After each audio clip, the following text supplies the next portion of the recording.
네, 안녕하세요. 소프트웨어 정책연구소의 이승환입니다. 오늘 이제 주제가 메타버스의 이해라는 주제로 좀 메타버스에 관해서 설명을 좀 드리고요. 그리고 메타버스가 사실 교육 훈련 쪽에 굉장히 많이 쓰이고 있어요. 그래서 이제 메타버스에 대한 개념과 왜 이렇게 교육 훈련 쪽에 많이 쓰이고 있는지, 그리고 이제 교육 훈련 쪽에서 어떠한 이제 사례들이 있는지 좀 설명을 좀 드리도록 하겠습니다.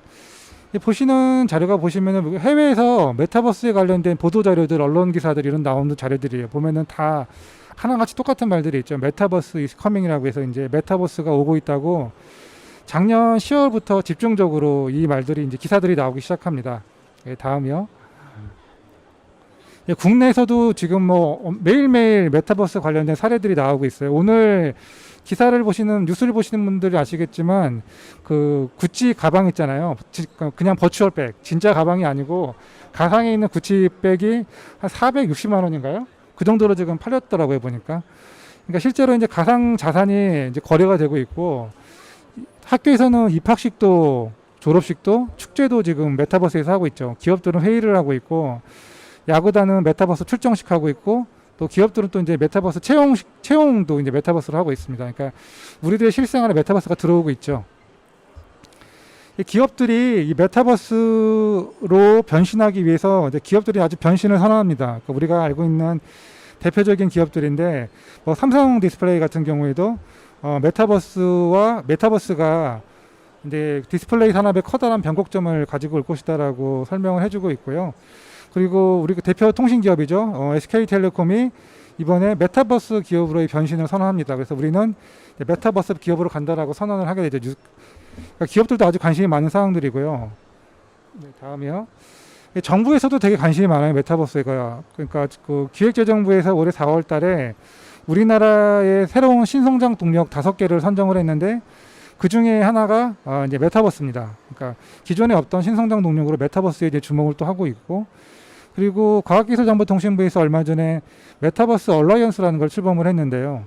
이 메타버스 얼라이언스는 정부하고 국내에 있는 그 메타버스 관련 모든 기업들이 생태계 자체를 다 같이 이제 끌고 나가고자 하는 측면에서 얼라이언스를 맺고 산업을 활성화시키기 위한 활동의 이제 방안으로 마련된 겁니다. 그러니까 정부에서도 관심이 많고요.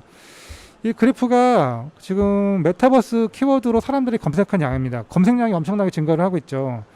작년 잠잠하다가 올해, 그러니까 작년 말부터 10월부터 집중적으로 검색량이 증가를 하고 있고, 그만큼 관심이 얼마나 많은 거죠. 근데 이게 지금 우리나라에서만 관심이 있는 게 아니고 지금 전 세계적으로 관심이 있는 사항들입니다. 물론 아주 로컬한 이슈는 아니고요. 네, 다음이요. 보통 메타버스를 정의할 때 우리가 많은 정의들이 있긴 한데, 그냥 보통은 이론적인 연구들, 이런 연구들에서 메타버스를 정의한 것들을 조금 정리를 해보면은, 메타버스가 일단 간단하게는 가상과 현실의 융합이죠. 가상과 현실이 서로 상호작용을 하는데, 그냥 상호작용만 하는 게 아니고 공진한다는 겁니다. 서로서로 발전을 해 나간다는 개념이죠. 그리고 이 메타버스의 적용 영역들이 사회, 경제, 문화, 우리로 따지면 사회, 경제 전반에 다 영향을 미치게 되고, 그 안에서 가치를 만들어낸다는 데 의미가 있습니다. 메타버스의 정의로요. 네, 다음이요. 우리가 메타버스를 구성하는 엘리먼트가 크게 4가지 있다고들 하는데요. 이게 그러니까 우리가 현실 중심으로 메타버스를 만들 것인가, 아니면은 이제 완전히 가상 중심으로 메타버스를 만들 것인가. 그래서 이제 저 축을, 우리가 현실 중심의 메타버스는 우리가 잘 알고 있는 AR이죠. 어그멘티드 리얼리티고, 완전히 가상 속으로 들어가는 거는 이제 버추얼 리얼리티, 시뮬레이션 세상 속입니다.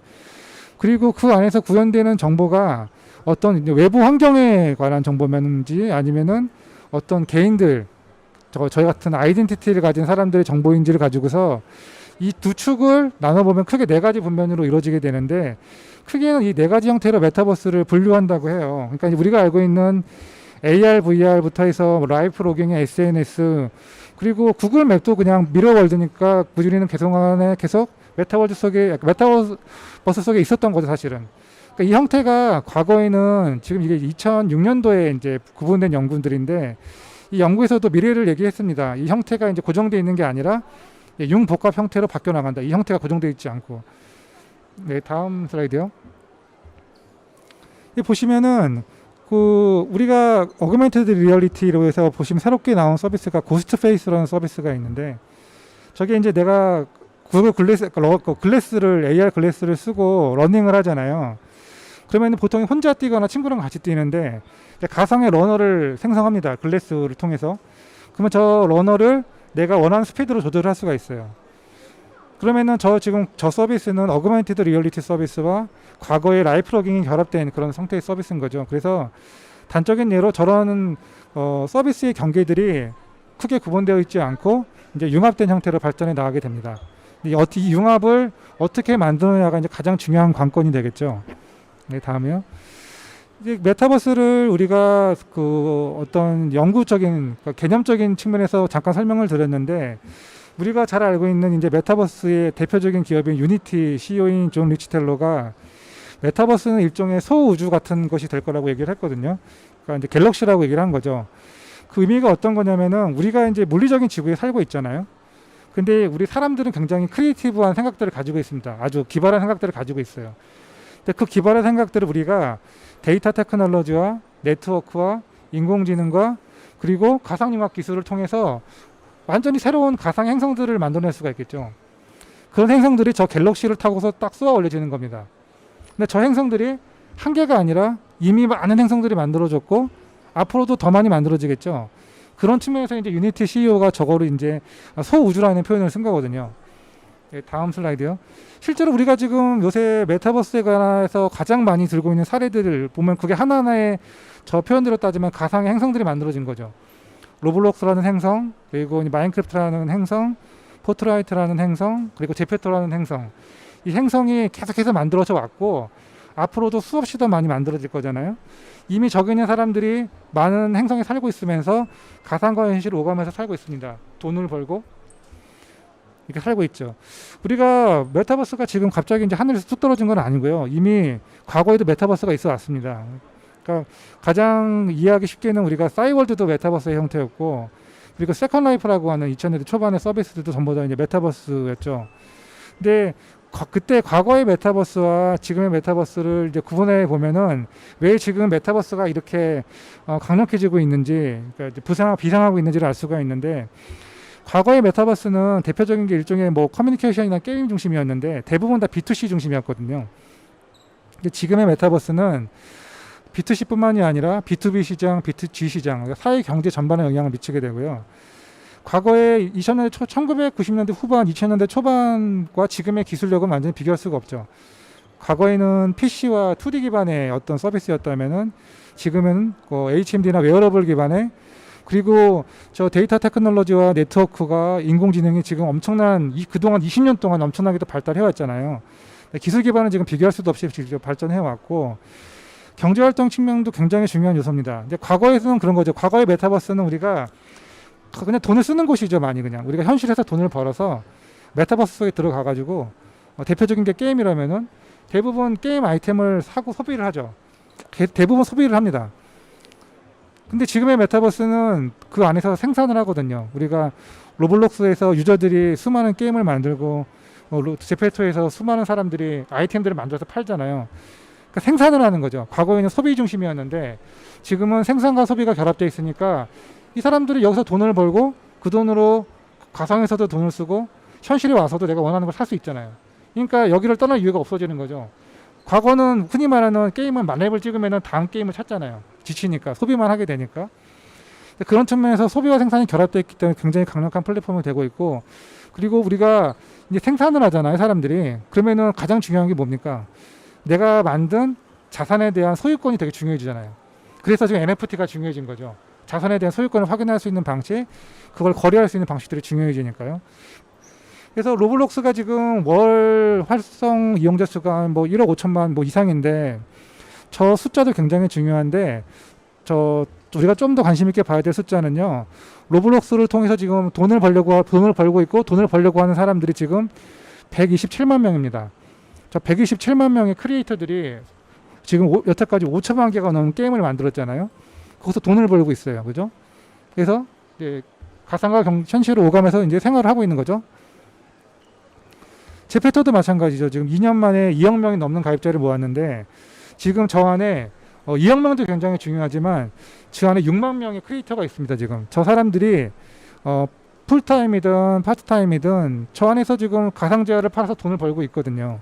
그래서 실제로 오프라인에 있는 직업을 버리고 완전히 제페토 안으로 들어가서 가상의 직업을 만드는 사람들이 있습니다. 직업을 바꾼 거예요. 완전히 가상의 디자이너가 되고 제페토 안에 들어가면 맵이 많거든요. 그러면 자기는 그냥 가상 건축가가 되는 거죠. 버추얼 아키텍트가 되는 겁니다. 그러니까 완전히 새로운 직업인 거죠. 우리가 메타버스를 넥스트 버전 오브 인터넷 그리고 포스트 인터넷 그리고 뭐 이런 표현을 지금 쓰고 있거든요. 그러면 과거의 인터넷 시대하고 지금 메타버스 시대랑 뭔가가 다르다는 뜻이잖아요. 그럼 그런 분기점이 되는 요소들을 조금 몇 개 집어봤습니다. 예를 들어서 네트워크가 엄청나게 지금 빨라지고 있죠. 초고속으로.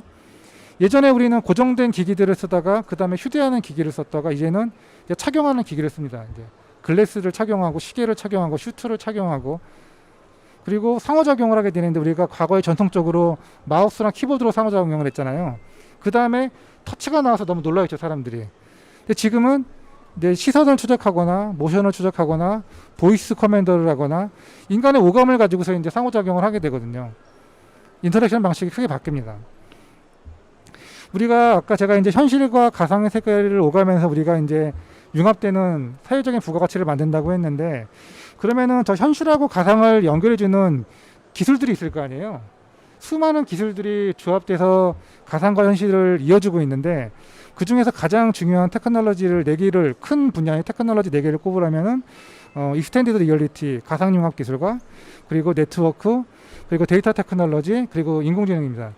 그러니까 저 각각의 기술들이 사실은 굉장히 범용 기술이라고 하는 기술이거든요. 우리가 인공지능 기술 하나만으로도 사회 경제적으로 파급효과가 매우 크잖아요.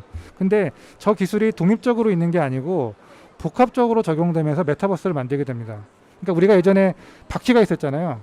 인류가 살아오면서 많은 범용 기술들을 가지고 활용을 해왔거든요. 바퀴도 범용 기술이죠. 과거에 만들어진 바퀴가 지금도 여러 곳에 쓰이고 있잖아요. 그리고 전기도 마찬가지고 인터넷도 마찬가지고 그런 범용 기술이 등장했을 때 혁명이 일어났는데 지금 저 범용 기술이 복합적으로 일어나는 형태인 거죠. 그래서 복합 범용 기술이기 때문에 아주 커다란 혁명이 일어날 것으로 보고 있습니다. 지금 우리가 이제 지금 이제 교육 훈련 쪽으로 좀 더 얘기를 해보려고 하는데요. 이게 메타버스를 쓰는 교육 훈련 쪽에 쓰는 이유가 효과가 좋아야 되잖아요. 일단 효과가 좋아야지 이걸 쓰는 이유가 있잖아요. 근데 우리가 가장 좋은 효과는 우리가 실제로 내가 듣는 게 아니고 내가 들어가서 체험을 하는 거거든요. 그래서 메타버스가 제4의 벽을 허문다는 표현을 하고 있는데 예를 들어서 지금 우리가 극장에 가면은 대부분 배우들이 저기서 연기를 하고 관객들은 배우 앞에 있잖아요. 그리고 저 뒤에 3면이 막혀 있습니다. 그러면은 저 벽 있잖아요. 배우와 관객들 사이에 있는 보이지 않는 벽을 우리가 제4의 벽이라고 하거든요. 실제로 벽은 없지만 그냥 벽이 있는 거나 마찬가지죠. 관객들은 대부분 가만 앉아서 그냥 보기만 하잖아요. 근데 메타버스는 저 벽을 허문다는 겁니다. 관중들이 그러니까 대부분 다 1인칭이거든요. 내가 직접 공간으로 들어가기 때문에 이제 나의 체험이 시작되는 거죠.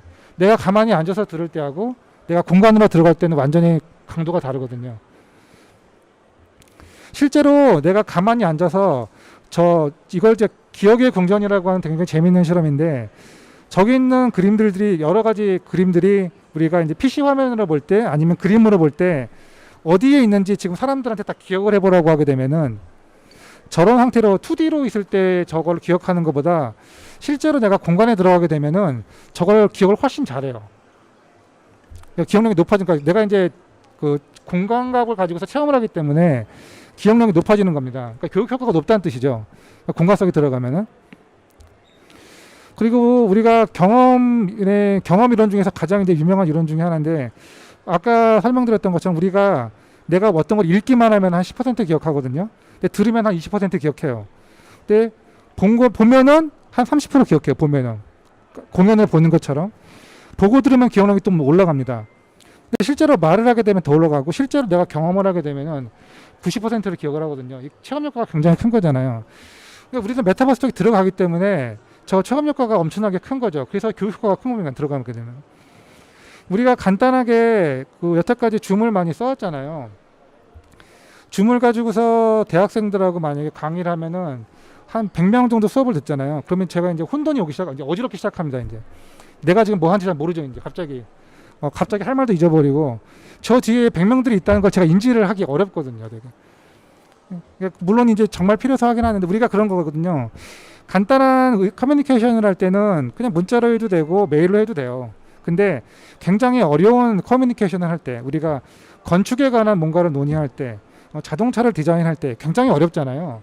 커뮤니케이션이 복잡해지면은 수단하고 방법도 굉장히 복잡해져야 됩니다. 그걸 이제 미디어 풍요성 이론이라고 하는데 우리는 메타버스 안에 들어가면 그런 정보도 다 줄 수 있거든요. 그래서 이제 메타버스가 중요해지는 겁니다. 제가 아까 이제 메타버스가 XR 플러스 DNA라고 하는 어떤 범용 기술을 만들어진다고 했잖아요. 작년에 아마 그럼 제가 그 설명을 드리면 가장 많이 설명을 드리는 이제 사례 중에 하나가 인터넷 시대하고 메타버스 시대하고 그러면은 경험 효과가 틀리다고 했는데 그럼 얼마나 틀린 거냐? 그러면 DNA 플러스 XR이 그 4I라고 하는 네 가지 가치 면에서 인터넷 시대랑 확실하게 차이가 있다고 좀 저는 생각을 하고 있는데 작년에 그 VR 다큐로 되게 유명했던 너를 만났다라고 하는 다큐멘터리가 있었잖아요. 그 다큐멘터리 보시면은 그 어머니가 사별한 딸을 만나잖아요. 그러니까 사별한 딸을 만나 굉장히 감동스러운 이제 다큐였는데 그걸 한번 가만히 보세요. 첫 번째는 뭐냐면은 엄마가 사별한 딸을 만나겠다고 하는 저 이미지네이션을 하게 됩니다. 상상을 하는 거죠. 현실에서는 불가능한 상상을 한 거예요. 두 번째 제작진하고 저 어머니는 저 이멀전한 가상 공간을 만듭니다. 실제로 엄마와 딸이 가지고 있는 추억의 공간을 만들어내게 되죠. 그리고 인공지능으로 저 딸이 버추얼 휴먼으로 다시 태어나게 되죠. 인공지능으로 엄마가 딸의 사진과 음성과 영상과 딸과 함께 했던 이야기들을 전부 다 알려주고 나서 인공지능이 그걸 학습을 하게 되고 이제 딸이 버추얼 휴먼으로 다시 탄생을 합니다. 그러면은 저 어머니 사진으로 보면 어머니가 지금 이제 글로벌을 끼고 있는데 저 글로벌을 통해서 버추얼 휴먼 딸을 만나면은 감각을 느끼게 되거든요. 그러면 우리는 정말 불가능한 상상들을 저런 구현을 하게 되는 거죠.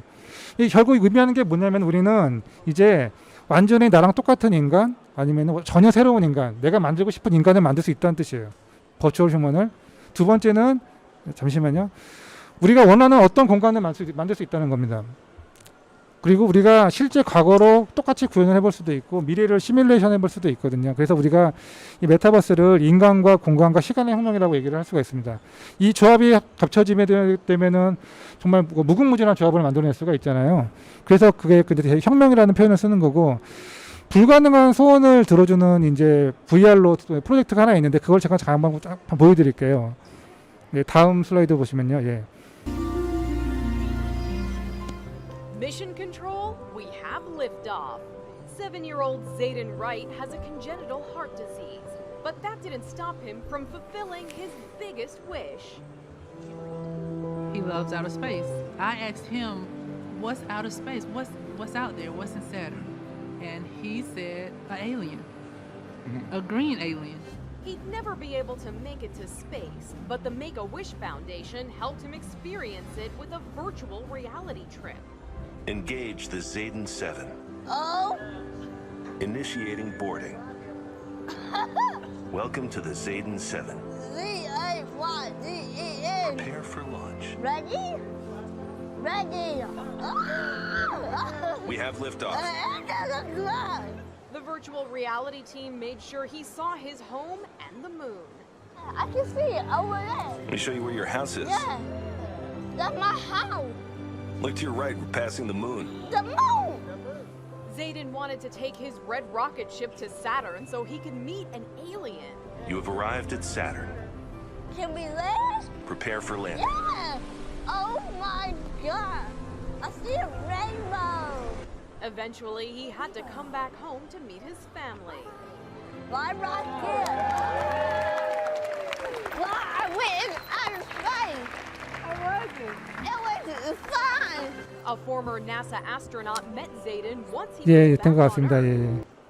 저게 뭐냐면은 저 아이가 원하는 소원이 있는 거예요. 자기가 정확하게 원하는 우주, 그리고 자기가 타고 싶어하는 비행선, 자기가 만나고 싶어하는 에일리언, 그 안에서의 레인보우. 저 아이만의 철저한 초현실적인 경험을 이제 메이커 위시 파운데이션이 만들어준 거죠. 그러니까 불가능한 상상을 했잖아요. 아까 그 4I로 정말 아주 특별한 소원을 이루어지게 된 거죠. 그러니까 저런 경험이 지금 가능한 시대라는 거죠. 그래서 우리가 과거에 오프라인 시대를 지내왔고 지금 우리가 인터넷 혁명 시대를 지나고 있고 다가올 메타버스 혁명 시대는 저런 초현실적인 경험의 세계가 경험을 하게 된다는 겁니다. 우리가 그것도 아주 비용이 떨어져 가면서요. 누구나 만들 수 있는 형태로. 예, 다음이요.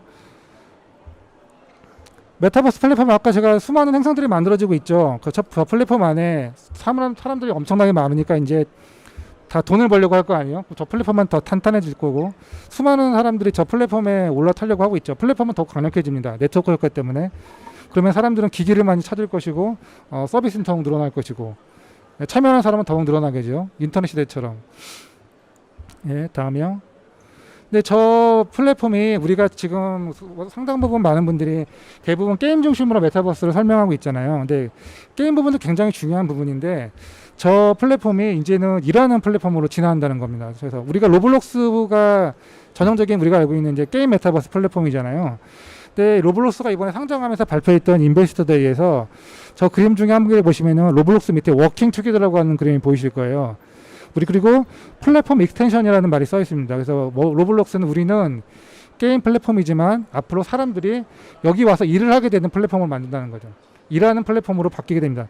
일을 하게 되면 이제 경제 활동을 하게 되는 거잖아요. 그래서 저 플랫폼이 단순히 노는 것만이 아니고 이제 실제로 워크하는 플랫폼이 만들어지게 되는 것이고 AR 기반이든 VR 기반이든 아니면 다양한 웹 기반으로든 지금 수많은 메타버스 일하는 플랫폼들이 나오고 있고 지금 출시가 예고가 되고 있습니다. 글로벌 기업들이 만드는 페이스북의 인피니티 오피스가 그렇고 MS의 메시가 이미 다 플랫폼에 다 발표가 됐죠. 네, 메시로 우리가 뭐 할 수 있는 것들은 굉장히 많죠. 예, 이건 넘어가도록 하겠습니다. 그 작년에 메타버스 이즈 커밍이라고 얘기하면서 젠슨왕이 저 말이 굉장히 많잖아요. 저 메타버스 이즈 커밍. 그래서 사람들이 저 말만 굉장히 많이 집중을 하고 있는데 저 말보다는 저 말도 굉장히 중요하지만 그 뒷말도 되게 중요합니다. 그 사람이 얘기한 말 중에 메타버스는 게임 안에 국한되어 있지 않다는 거예요. 그러면서 저 옴니버스라고 하는 플랫폼을 발표를 하거든요. 그날. 저 옴니버스가 우리가 지금 현실에서 살고 있는 모든 물리법칙들을 그대로 가상으로 다 만드는 구현하는 플랫폼입니다. 그러니까 우리가 현실에서 물방울이 떨어지잖아요. 햇볕이 일조량이 있고 공기가 있잖아요. 그런 물리법칙들을 전부 다 가상 공간으로 구현하는 거거든요. 그렇게 되면 우리는 실제로 공장을 짓지 않아도 가상의 공장을 만들면 되는 거거든요. 시뮬레이션 해볼 수가 있습니다. 그래서 지금 BMW가 저 옴니버스를 바로 활용해서 지금 전 세계에 있는 한 130개가 넘는 공장들을 전부 다 버추얼화하려고 지금 하고 있죠. 지금 그런 시대가 시작됐습니다. 지금. 그래서 요즘은 우리가 알고 있는 메타버스가 B2C 중심의 게임과 커뮤니케이션 쪽으로도 계속해서 발전해 나갈 건데 이제 B2B와 B2G 분야도 계속 확장을 할 거기 때문에 저 깊이와 폭이 엄청나게 넓어진다는 거죠. 그래서 이제 급성장을 하고 혁명적인 변화를 가지고 오게 될 거라는 것입니다. 우리가 지금 가장 또 주목받고 있는 게 가상 버추얼 휴먼을 만드는 메타 휴먼 크리에이터가 나왔죠. 아주 정말 사람 같은 나랑 똑같은 사람을 아니면 내가 원하고 만들고 싶어하는 사람을 메타 휴먼 크리에이터가 공짜잖아요. 공짜로 아주 빠르게 만들 수가 있습니다. 우리가 유니티를 통해서도 그렇고 가상 공간을 만드는 플랫폼도 지금 공짜잖아요. 그러니까 가상의 공간과 인간을 만드는데 아주 진입 비용이 낮아지고 비용이 아주 저렴해졌거든요. 아주 빠르게 만들 수가 있습니다. 과거랑은 달라요. 이미 수많은 버추얼 휴먼들이 나오고 있고 릴 맥켈라는 지금 2년 전에 그 타임지에서 선정한 올해의 인물이 됐죠. 올해의 인물 25명을 선정을 했는데 그 중에 릴 맥켈라가 한 명이 됐죠. 사람이 아닌데 타임지가 설명한 그 인물 중에 한 명이 된 겁니다. 2020년도에 혼자서 130억을 벌었어요. 저런 부캐가 여러 명 있으면 정말 아주 좋겠죠, 그죠? 그래서 지금 우리가 메타버스를 만드는 가상의 인간과 공간과 시간을 구성을 할 수가 있는데 과거에는 그걸 만드는 사람들이 전문가들의 영역이었어요. 프로페셔널하게 그것들을 하는 사람들 여전히 그 비중은 많습니다. 근데 지금 우리가 주목하고 있는 저 유저 크리에이티드 컨텐츠 보면은 이제 일반 사람들이 스튜디오를 통해서 이제 게임이나 아이템을 막 만들잖아요. 근데 우리가 지금 설명드렸던 옴니버스나 아니면은 저 메타휴먼 크리에이터나 아니면은 우리가 알고 있는 유니티라든가 언리얼 같은 걸 통해서 이제는 더 쉽고 빠르게 가상의 인간과 공간을 만들 수 있잖아요. 이게 좀 더 진화가 되면은 이제 저 플랫폼이 지능화되잖아요. 그럼 인간은 정말 최소한의 개입만 하면서 아주 빠르고 쉽게 정말 가상의 공간을 만들 수 있는 거죠. 인간과 내가 원하는 것들을. 그러면은 메타버스 콘텐츠가 증가의 폭이 저 그림은 지금 우리가 리니어 직선처럼 보이잖아요. 하지만 제 생각엔 저건 아주 익스포넨셜한 형태가 될 겁니다. 아주 급속하게 증가를 할 거예요. 마치 우리가 유튜브를 봤을 때 유튜브 플랫폼이 없을 때 콘텐츠 증가량과 유튜브가 있었을 때 콘텐츠 증가량 한번 비교해 보세요. 뭐 비교가 안 되잖아요. 그런 측면으로 한번 바라보시면 될 것 같고요. 이제 이미 예고된 혁신이 있습니다. 아까 말씀드렸던 새로운 혁신들이 줄줄이 대기하고 있어요. 모두 다 애플과 삼성과 페이스북이 언제 글래스를 내놓나 지금 기다리고 있죠. 이미 이제 혁신이 끝나는 게 아니라 지금 새로운 혁신이 대기하고 있기 때문에 더 기대가 되고 있고, 다음에요.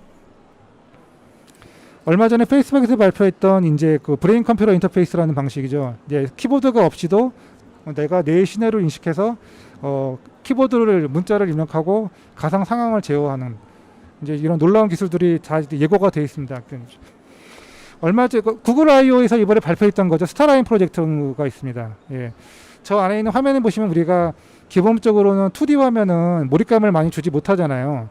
하지만 저 인공지능 기반의 3D 프로세싱으로 저 화면을 통해서도 정말 사람이 내 앞에 있는 것처럼 만드는 프로젝트거든요. 그래서 정말 멀리 있는 사람이 정말 내 눈앞에 있는 사람같이 보이는 프로젝트입니다. 저게 스타라인 프로젝트라고 해서요. 우리가 메타버스를 기존에는 경험할 수 있는 디바이스가 이제 휴대폰하고 PC 중심이었잖아요, 대부분 다. 근데 이번에 드디어 HMD가 이제 메인스트림 디바이스로 조금 각광을 받고 있고, 그것 말고도 많습니다. 이제 거울도 되고, 타워도 되고, 장갑도 있고, 트레드밀도 있고, 그리고 아까 디스플레이도 저렇게 지나가잖아요. 우리가 그러니까 디스플레이를 마주하는 모든 환경들이 다 다양한 사물들을 통해서 우리가 다 이제 메타버스를 경험하게 될 거예요, 이제. 요지는 우리가 이제 저 복합 범용 기술로 인간과 시간과 공간을 이제 아주 자유롭게 만들 수 있게 됐다. 그리고 적용 분야는 무궁무진하다. 여기서 우리가 어떤 전략을 세워야 될지 고민해 봐야겠죠. 이제 교육적인 얘기를 조금 더 해보려고 하는데 사례 중심으로 몇 가지 좀 얘기를 드려볼게요. 저 피싱 VR 지금 오큘러스 탑10 콘텐츠 중에 한 개죠.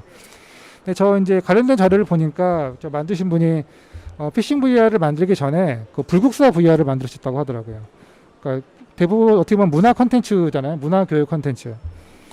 불국사를 우리가 가상 VR로 만들면 어렵게 만들어서 공간에 들어가고 나면 한번 이렇게 둘러보잖아요, 이렇게요. 그리고 그 안에는 몇 가지 장치들이 있습니다. 뭐 이 불국사에 대한 설명이 간단하게 있죠. 근데 그러고 나면은 우리가 이 가상의 공간에 다시 들어올 필요가 있나요? 네, 별로 없어요. 어렵게 만들었는데 다시 들어오고 싶은 마음이 그렇게 들지는 않습니다. 왜냐하면 제가 아까 말씀드렸던 4i 중에서 이머전은 있는데요. 나머지 인텔리전스나 다른 것들이 부족하거든요. 그 4i의 경험을 만들어줘야 되는데 이 대표는 이제 VR 콘텐츠보다 VR 불국사보다는 전국에 있는 낚시터를 가상 공간으로 다 만들어서 그리고 사계절의 변화가 있잖아요. 그리고 사람들이 와서 경쟁하지 않고 와서 그냥 낚시하는 그런 공간. 경쟁하지 않고 정말 내가 낚시하는 공간인 거죠. 그래서 실제로 지방에 떨어져 있는 아버지하고 낚시를 합니다. 저렇게 모여 와서 낚시합니다. 그냥. 근데 저기서 굉장히 흥미로운 데이터가 뭐냐면은 우리나라 낚시터 저 사용자의 99%가 외국인들이에요. 우리나라 사람은 1%밖에 없어요. 정말 대단한 관광 프로그램 아닙니까? 이 코로나 시국에 99%의 외국인들을 우리나라 낚시터로 끌고 왔어요. 두 번째는 저기 있는 사용자들의 데이터를 보게 되면은 낚시에 관심이 없는 사람들이 대부분입니다. 낚시에 관심이 있는 사람도 있는데 우리가 생각해 보세요. 저도 낚시를 안 하거든요. 낚시를 한번 가려고 마음을 먹으면 생각할 게 많아요. 누구한테 물어봐야 되고요. 어디를 가야 될지 막 고민해 봐야 되고요.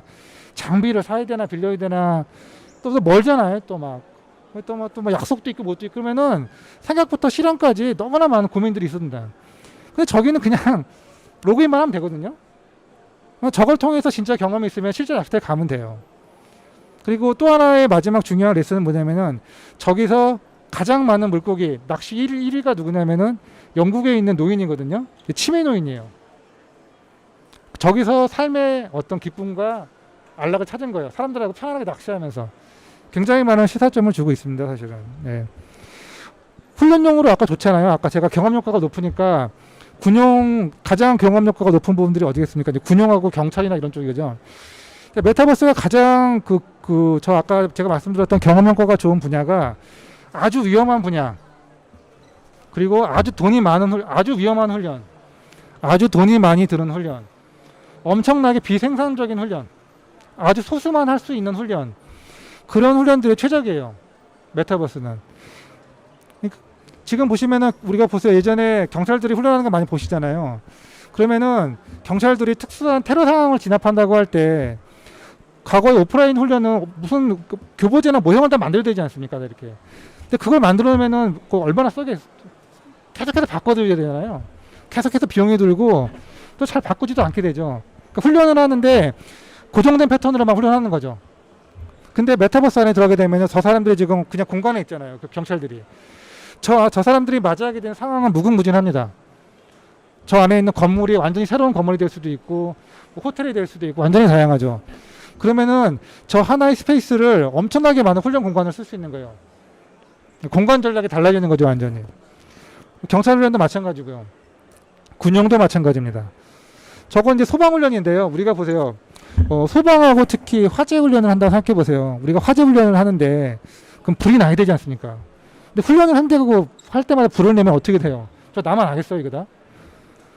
불을 내는 것도 문제고요. 불 나면 오염이 생기잖아요. 근데 불을 또 못 끄면 어떡해요? 거기서? 그러니까 저런 훈련은 굉장히 아주 제한적일 수밖에 없어요. 최소한의 위험을 가지고서. 그리고 저 불 나면은 물을 써야 되잖아요. 얼마나 물을 많이 써야 됩니까? 또 수화 분만을 써야 되잖아요. 환경에 치명적이에요. 그리고 그 훈련은 아주 소수의 사람밖에 할 수가 없어요. 아주 비생산적인 훈련이에요. 근데 저걸 메타버스를 만들게 되면은 얘기가 달라지죠.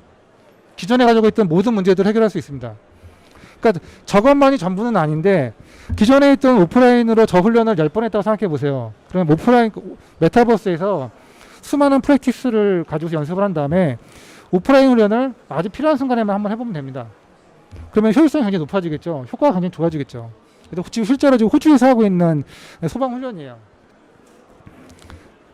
의료 분야 쪽은 워낙에 많이 사용돼 있었고요. 그리고 또 우리가 3차원 공간이 필요한 뭐 물리나 지구과학 이런 쪽 학습들도 많이, 화학 이런 것도 많이 쓰이고 있고. 저 대학인데 저 무대 공간 있잖아요. 우리도 똑같아요. 우리가 연극하거나 이러면은 무대 장치가 다 필요하잖아요. 그러면은 매번 세트를 움직이잖아요. 이렇게 사람들이 막 그래서 막 중간에 움직이고 막 왔다 갔다 막 커튼 치고. 근데 저기서 보면은 관객들이 AR 글래스를 쓰고 있으면 무대가 나타납니다. 그러니까 배우는 위치만 잘 파악하고 연기만 열심히 하면 돼요. 그러면 정말 상상의 연출을 할 수가 있잖아요. 우리는 물리적으로 만들 수 있는 교보제 이런 장치들 말고 정말 상상의 무대들을 만들 수 있습니다. 특수효과까지 다 사용을 해서 관객들은 그걸 볼 수가 있죠. 저런 시도들을 지금 대학 교육 과정에서 하고 있고요. 지금 또 아까 말씀드렸던 그 가상 손폐 시술, 지금 저기 보면 의대생들이 보니까 저 국가 자격 시험 볼 때 저 시험 중에 하나라고 해요, 보면은. 근데 저게 지금 어떻게 되어 있냐면은 심사관이 이렇게 앉아 있고 교보제 있잖아요, 교보제 사람들이 너무 많이 써가지고 막 때도 엄청 많이 타이고 막 이런 거 있잖아요. 그걸 가지고서 이제 하는 거죠. 그럼 심사관이 그걸 보고서 지금 얘가 잘하고 있다 못하고 있다 그걸 보고서 이제 체크를 하는 거죠. 근데 그게 보니까 제가 인터뷰를 해보니까 그게 굉장히 약간 좀 내가 지금 뭐 하고 있다는 자괴감이 들기도 한대요. 지금 훈련이긴 하고 뭐 테스트를 받아야 하지만, 근데 저 가상 상황에 들어가게 되면은 갑자기 이제 지나가던 행인이 쓰러지거든요. 다양한 상황에서. 그러고 나서 저 센서가 있습니다. 그 교보제에. 그러면은 정확하게 내가 흉부 압박을 정확한 위치에 있는지 끝나고 나면 바로 결과가 나와요. 굳이 저 면접관이 저렇게 쳐다보지 않아도 돼요. 저렇게 연습을 하면 됩니다. 그러니까 그 교육 훈련도 달라지는 거죠, 되게. 이거는 이제 의대생들이, 의과대학하고 이제 시술 전에, 예를 들어서 제가 그런 거죠. 제가 의사인데 내일 뇌 수술을 하게 돼요. 아주 복잡한 수술을. 그러면 이제 그 전날에 마음의 준비를 잘 해야 되잖아요. 그러면 이제 상상을 합니다. 이게 지금 뇌 수술이 어떻게 진행될 것이고, 내가 이거를 했을 때 이제 이렇게 될 것이고, 막 이제 자료를 기존에는 그냥 영상을 좀 보거나 사진을 보거나 막 이러잖아요. 이거는 내가 실제로 시술할 환자의 뇌를 가상으로 다 임포트한 다음에 실제로 내가 그 전에 가상으로 시술을 하는 거예요. 미리 예약 연습을 계속 하는 겁니다. 그럼 아주 익숙해지겠죠. 보던 내잖아요. 지금 프랙티스 하면서. 그리고 이거를 환자한테도 알려줘요. 그럼 환자도 아무것도 모르는 상황에서 그냥 들어 누워 있는 거하고 내가 나의 수술이 이렇게 진행된다는 것들을 알게 되면은 안정이 생기거든요. 그래서 굉장히 좋은 효과를 볼 수가 있다고 합니다. 지금 이제 스탠포드에서 하고 있는 방식들이고요. 예. 그리고 우리가 아까 제가 말씀드렸던 우리가 응급 환자를 받는 훈련을 쉽게 할 수 있나요? 그렇죠. 할 수 없어요. 근데 가상에서는 그게 연출이 되거든요. 그러면은 저 힘든 저 고비용의 어려운 상황들을 매번 누군가 연출할 수가 없잖아요. 누가 막 연기해야 되잖아요. 그죠? 근데 메타버스에서는 가능한 거죠. 이런 훈련이 가능합니다. 실제로 있는 일이고요. 또 다음이요. 그리고 우리가 이제 굉장히 유명한 항공우주 학교인데요. 저 학교가 되게 유명한 교육 분야 중에 하나가 항공사고, 안전사고 관리하는 거예요. 예를 들어서 우리가 비행기가 추락하잖아요. 그럼 비행기가 추락하면 이 비행기가 왜 떨어졌는지 사고의 원인을 밝혀야 되지 않습니까? 블랙박스는 어디 있고 지금 어디서 뭔가 화재가 났고 마지막 교시는 어떠했고 다 파악이 돼야 되잖아요. 근데 저희 굉장히 중요한 수업이거든요. 근데 저 수업을 학생들이 다 들을 수가 없어요. 왜냐면 저 교보제가 있는 곳도 제한적이고 사람들이 갈 수 있는 아주 제한된 사람만 갈 수 있거든요. 그래서 실제로 학교에서 저 수업은 전공 필수로 해야 되는데 여건상 전공 선택인 거예요. 그래서 학교에서 이제 변신을 선언한 거죠. 아, 저거를 이제 메타버스 방식으로 바꾼다. 가상으로 바꿔서 가상으로 바꾸면 누구나 저 비행기 안전사고 현장에 들어갈 수가 있잖아요. 과거에 있는 특정히 보던 상황만 계속 훈련을 했는데 완전히 새로운 비행기가 완전히 새롭게 떨어지는 상황을 자기가 직면하고 그러면 이제 학생이 들어가게 돼서 아, 지금 블랙박스 위치가 어디 있고 어디가 망가진 것 같고 해당되는 부분을 촬영을 해서 즉각적으로 사고 보고서를 쓰기 시작합니다. 그럼 바로 교수한테 레포트를 보낼 수 있거든요. 그럼 교수는 그걸 가지고서 수업을 하게 돼요. 저게 당연히 모든 사람들이 다 할 수 있잖아요. 온라인 클래스로 만들어야 되게 됩니다. 그러니까 전 세계에 있는 수강생들이 이걸 들을 수가 있죠. 전공 필수로. 학교는 돈을 더 많이 벌게 돼요. 그래서 오른쪽에 있는 프로그램을 또 만들어냅니다. 가상으로. 굉장히 훈련 효과가 좋은 거죠. 이거는 폴란드에 있는 학교인데 우리가 이제 법의학 쪽에서도 그렇잖아요. 사고가 났어요. 실제로 사람이 죽었습니다. 근데 그거를 매번 연습할 수가 없잖아요. 그러면 저런 가상 상황을 보고서 또 프랙티스를 하는 거죠. 그래서 법의학 쪽도 되고 있고 오른쪽은 이제 경영학 쪽인데요. 경영학 쪽에서 보면 학생들이 파이낸스 수업을 듣거든요. 투자. 그러면은 제일 중요한 건 투자 유치 설명회를 해야 되잖아요. 그러면 학교에서는 그냥 재무관리 이론만 배우지만 저 학교에서는 실제로 그 학생을 투자 설명회 보냅니다. 가상의 투자 설명회. 가게 되면은 투자자들이 앉아 있어요. 그 사람한테 내가 프레젠테이션을 하는 겁니다. 그러면 나의 프레젠테이션이 어땠고 질문을 하거든요. 질문을 또 대답을 해야 돼요. 나는 정확하게 표현을 했는지 말이 너무 꼬이지 않았는지 그런 평가들을 다 받게 돼요. 실제적인 훈련을 받게 돼요. 아주 프랙티컬한 훈련이죠, 사실은. 이거는 학생들이 코로나 때문에 이게 이제 캐나다에 있는 그 한 학교가 코로나가 바로 생기기 전에 수학여행을 그리스로 가기로 했대요. 근데 코로나가 발생했잖아요. 그리스를 못 가잖아요. 그래서 디스커버리 투어로 이제 어쌔신 그리드라는 게임 속으로 들어갑니다. 왜냐면은 저 어쌔신 그리드라는 게임 안에 있는 모듈 중에 하나가 디스커버리 투어인데 그리스를 정말 완전히 구현을 한 거거든요. 정말 자세히 구현을 했기 때문에 실제로 저 게임을 만들 때 고고학자들하고 역사학자들하고 다 같이 그걸 만들게 됩니다. 고증을 거쳐가지고요. 그래서 아주 이제 실제로 교육 효과가 높은 거죠. 게임이지만. 우리가 이제 교육 쪽에서 제가 여태까지 말씀드렸던 것 중에 하나가 뭐냐면은 지금도 뭐 여러 가지 실감 콘텐츠나 XR 기반의 교육들이 있어요. 예를 들면 저 안에 있는 메타버스 스쿨이라고 하는 이제 교육이 있는데 저게 우리가 알고 있지만 저 그림형을 한번 보세요. 우리가 우주에 가서 우주를 배운다는 컨셉인 거거든요. 그럼 저 공간에 들어가서 저렇게 왔다 갔다 합니다. 그럼 저렇게만 하면은 우리가 교육 효과가 있을까요? 네.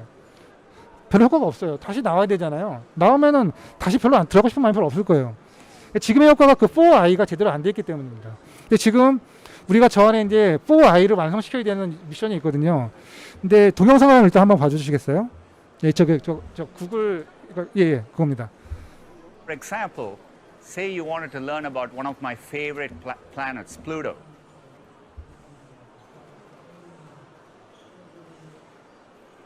예, 플레이하시면 됩니다. 거요. Lambda already understands quite a lot about Pluto and millions of other topics. Let's listen to a conversation the team had with Pluto a few days ago. I'm so curious about you. I sense your excitement. Ask me anything. Tell me what I would see if I visited. You would get to see a massive canyon, some frozen icebergs, geysers, and some craters. It sounds beautiful. I assure you it is worth the trip. However, you need to bring your coat 예, because it gets really cold. 이 요지가 뭐냐면은 아시겠지만 예, 전 슬라이드로 잠깐만 갈게요. 명왕성이 대답을 하잖아요. 우리가 저 가상의 공간의 우주에 들어가서 명왕성을 배운다고 생각해 보세요. 지금의 그 엑셀 콘텐츠들은 그냥 몇 가지 클릭으로 그냥 명왕성이란 무엇이다 글자만 나오고 끝납니다. 근데 저 구글의 람다를 보세요.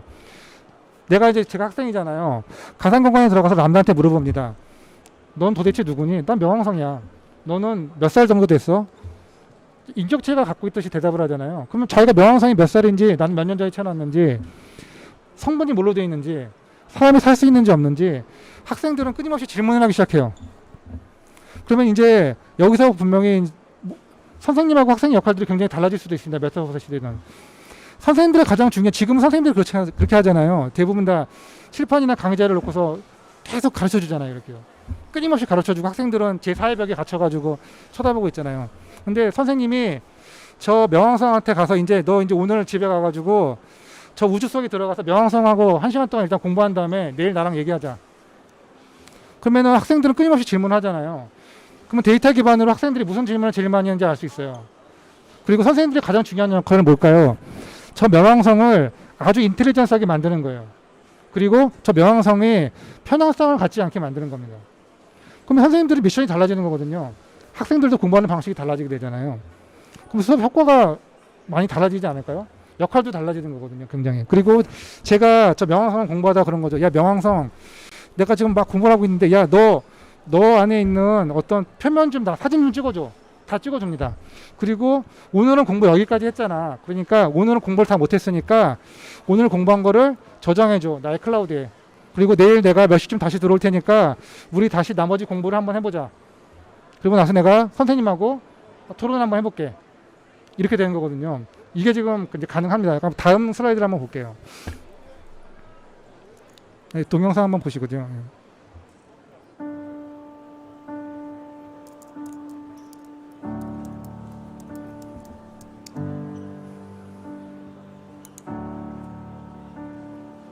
Hey Google, show me photos of me and Loretta.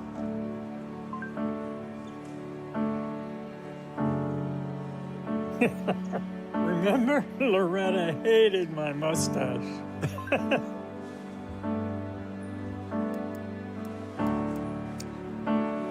Remember? Loretta loved going to Alaska and scallops.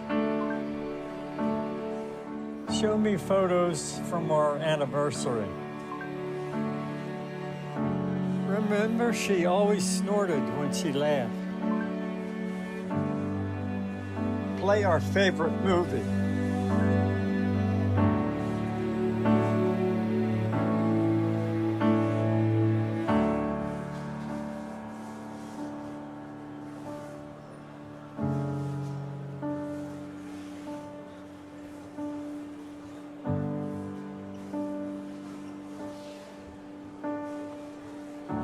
Remember, I'm the luckiest man in the world. 이게 이제 작년에 저장했던 구글의 슈퍼볼 광고거든요. 이게 슈퍼볼 광고가 아시겠지만 엄청나게 많은 돈을 들여서 슈퍼스타들이 하는 광고잖아요. 그러니까 쩐의 전쟁이 그 별들의 전쟁인데 그 슈퍼볼 광고에서 구글이 만든 광고입니다. 이게. 그러니까 이거 이후에 이제 람다가 나왔거든요.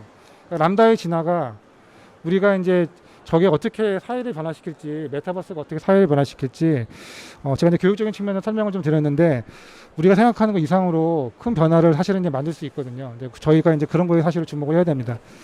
이상으로 제가 준비한 자는 여기까지고요. 예, 뭐 질문이 뭐 있으실까요?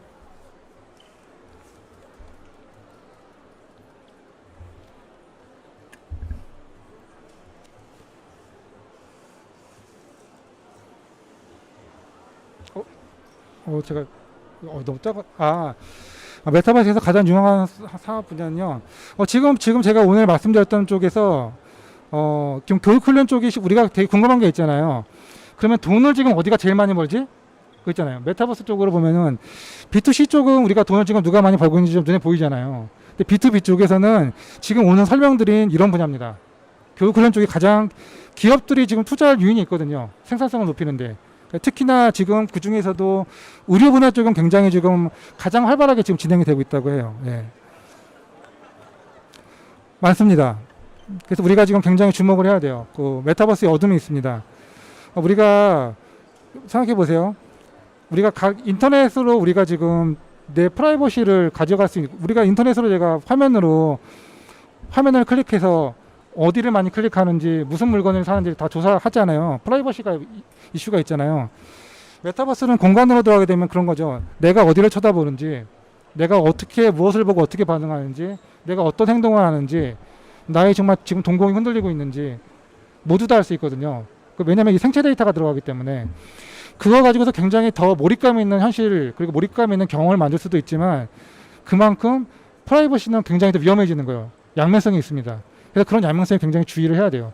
그래서 소비자들한테, 고객들한테 선택권을 줘야죠.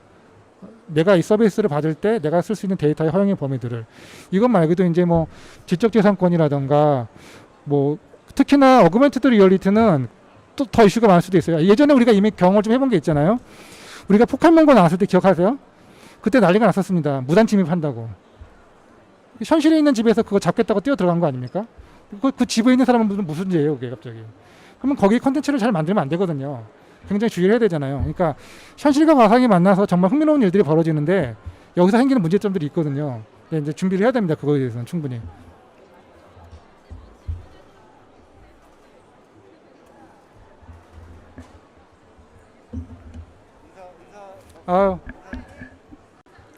예, 오늘 뭐 좋은 시간 주셔서 감사드리고요. 예, 다음에 또 기회가 되면 뵙겠습니다. 예, 감사합니다.